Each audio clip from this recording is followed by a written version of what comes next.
I want to take this opportunity to welcome you to this inaugural Commendation and Award ceremony. I say inaugural because while we have had commendation and awards in the past, we have not had, in my memory or recollection, a commendation and award of this magnitude, of this level.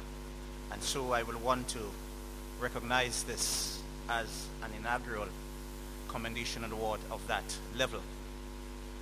You can see on the board tonight, if we should use as a theme, recognizing excellence and appreciating selfless service. For those of you who have been following what has been happening inside the force and outside the force, you will have recognized that officers throughout the length and breadth of this country have been going extra lengths in bravery, in selfless sacrifice to keep this nation safe. And so it is extremely fitting that the Commissioner and the ranks should recognize those among us who have excelled. We are grateful for all of you who are here. I see a little inclemency coming close to this, and so you braved the weather. So we are grateful that you're able to make it tonight. And we are hoping that this will be the beginning of good things to come, that this will inspire other officers as we move forward. So once again, welcome to this evening's ceremony. The Commissioner of Police, I will not going to say anything much, but by way of introduction to the Commissioner of Police, you will know that our Commissioner of Police is a person, a transformational figure. He's a person who likes action, likes energy, likes to see things done. And again, for those who have been following will have seen the many changes, the many new things, the energies that have been put into getting things done into the force. And tonight I think it is fitting, without saying anything more, I think it is self-evident the kind of person that is at the helm. And I would like to welcome the Commissioner of Police as he makes some remarks at this time.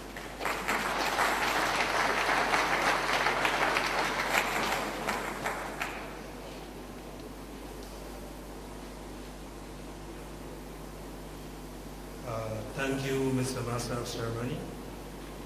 With introduction like that, I cannot wait to hear what I have to say for myself. Thank you.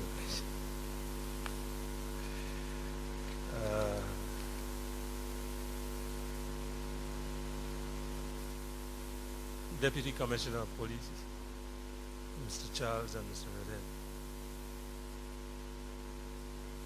ACP Roberts, superintendents, senior officers, invited guests, visiting guests, awardees, retirees, friends, families, other officers, good evening. The Royal Grenadier Police Force represents the best men and women of our nation has to offer.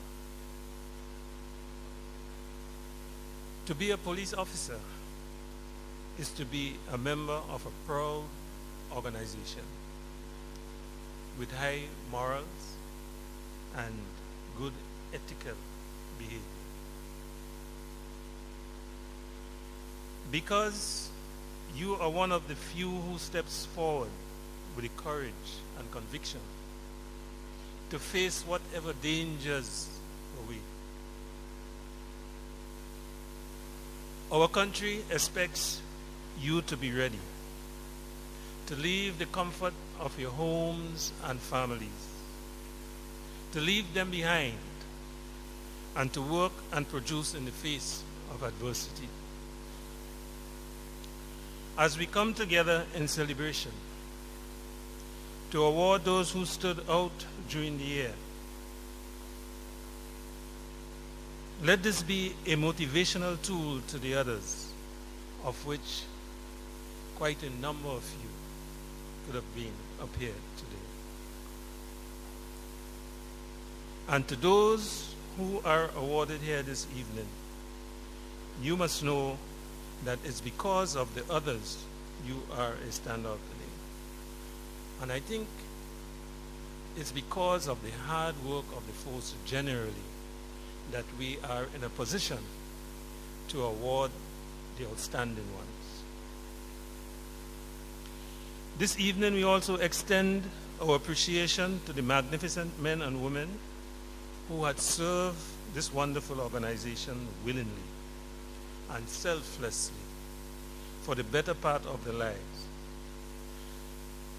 Sometimes I listen with reverence with the way in which some of them spoke about coming into the force, and of those who inspired them, whose footsteps they have to follow. You must now, as you leave, inspire others to keep this wonderful institution alive so that they too can contribute to an organization that has given them so much. We must start putting in place a transition strategy for the men and women who serve their country well. Our welfare department must be the force that coordinates a truly seamless transition back into civilian life. To this end, we must work hard, ensuring that part of their lives is taken care of. Leading our force at any time requires more than policies, especially at this time. It requires more than old talk.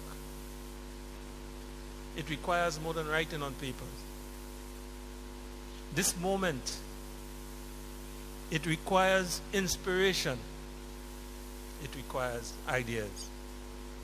To meet the many challenges facing us, we must therefore summon the common bond and faith in an organization that has ethics and values so that we can honor our commitment to the future members of the force. Our present members must rethink and reinvest how they utilize and manage their resources. This will go a long way in making sure that at the end, they don't have to go and stand in front of somebody's store in order to pay for groceries and to pay the light bills at the end of the month. As an organization, this is the moment when we must answer the call of history.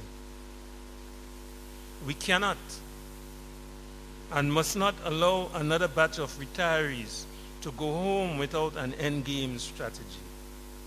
This will be out of step with this defining moment in this new trust and vision of our organization.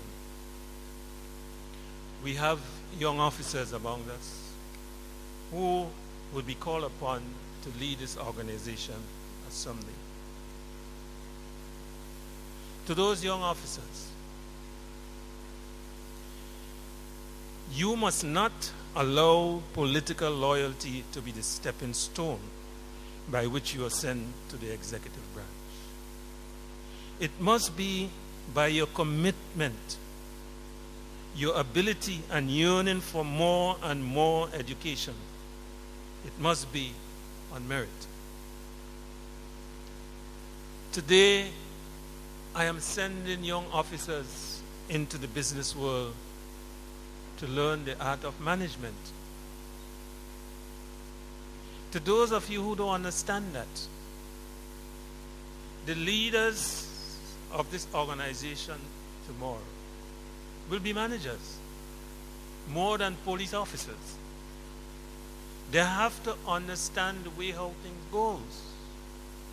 So when I send them into the business field to spend a month or two with the corporation, is to learn how to manage people, how to speak to people, because We are running a business,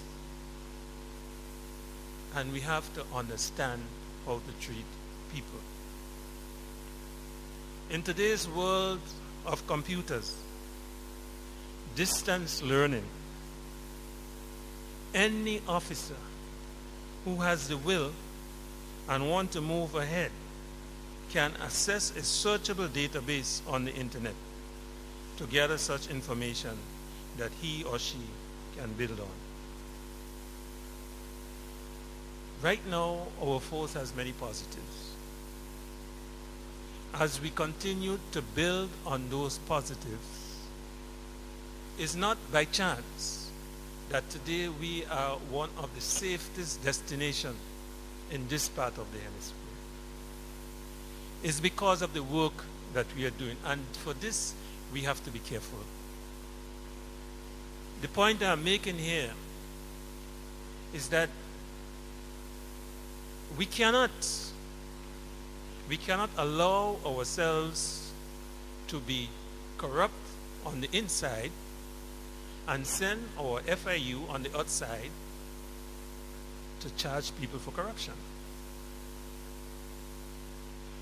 We cannot, as an organization, afford to be doing drugs on the inside and send people on the outside to arrest people for doing drugs. We cannot afford to be obscene on the inside and go outside to arrest people for obscenities. We need a good organization. Young people who are looking for a career, you see them at the end of every term looking at different organizations. They don't need this. We must want a force that will make our people, our children, and their children proud.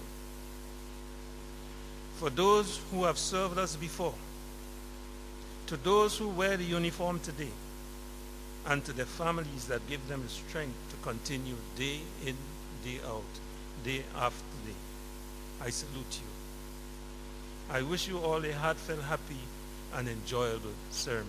Thank you.